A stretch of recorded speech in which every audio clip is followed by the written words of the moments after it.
अशोक खरातनं उभारलेल्या ईशान्येश्वर मंदिरासाठी 2018 मध्ये युती सरकारकडून 1.5 कोटींचा निधी, मंदिर परिसर विकासासाठी पर्यटन विभागाकडून हिरवा कंदील. स्वयंघोषित कॅप्टन अशोक खरातची शिक्षणातही भोंदूगिरी. 10वीला गणितासह 2 विषयात नापास. अंकशास्त्र तज्ज्ञ असल्याचं कोणतंही अधिकृत प्रमाणपत्र नाही.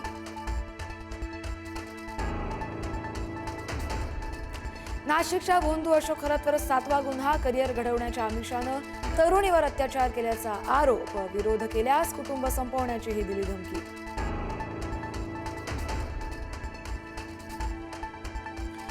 भोंदू अशोक खरातची परदेश दौरे करून मौज मज्जा. तब्बल 13 देशांमध्ये मनमुराद भटकंती केल्याची माहिती. अमेरिका, फ्रान्स, ऑस्ट्रेलियासह अनेक देशांचा दौरा.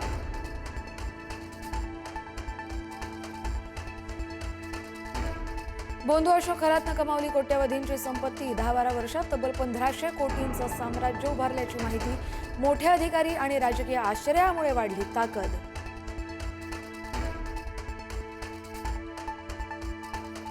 अजित पवारांच्या विमान अपघात प्रकरणी बंगळुरूमध्ये 0 FIR दाखल. रोहित पवार यांनी कर्नाटकात जाऊन दाखल केला FIR.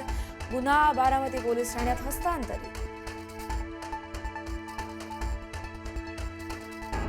राज्यभरातील पेट्रोल पंपावर वाहन चालकांची झुंबड. नागपूर, वर्धा, रत्नागिरीसह ठिकठिकाणी सकाळपासूनच पेट्रोल डिझेल भरण्यासाठी लांबच लांब रांगा.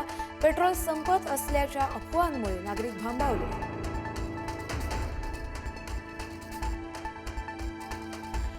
पश्चिम आशियातील युद्धाच्या संदर्भात केंद्र सरकारनं बोलावली सर्वपक्षीय बैठक. संध्याकाळी 5 वाजता संसद भवनात बैठक. सर्व पक्षांचे गटनेते राहणार उपस्थित.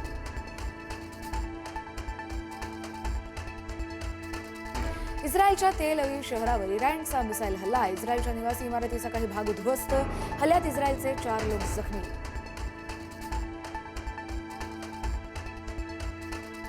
काँग्रेसच्या ज्येष्ठ नेत्या सोनिया गांधी यांची प्रकृती स्थिर. काल तब्येत बिघडल्यानं सर गंगाराम रुग्णालयात केलं होतं दाखल. राहुल गांधी आणि प्रियंका गांधी उपस्थित.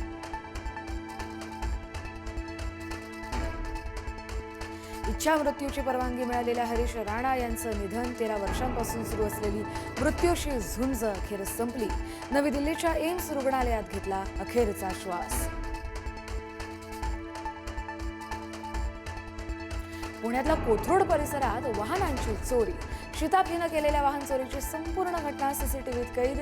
2 आरोपींविरोधात गुन्हा दाखल. शिकूया AI ची क्रांती. चला करूया MSCIT.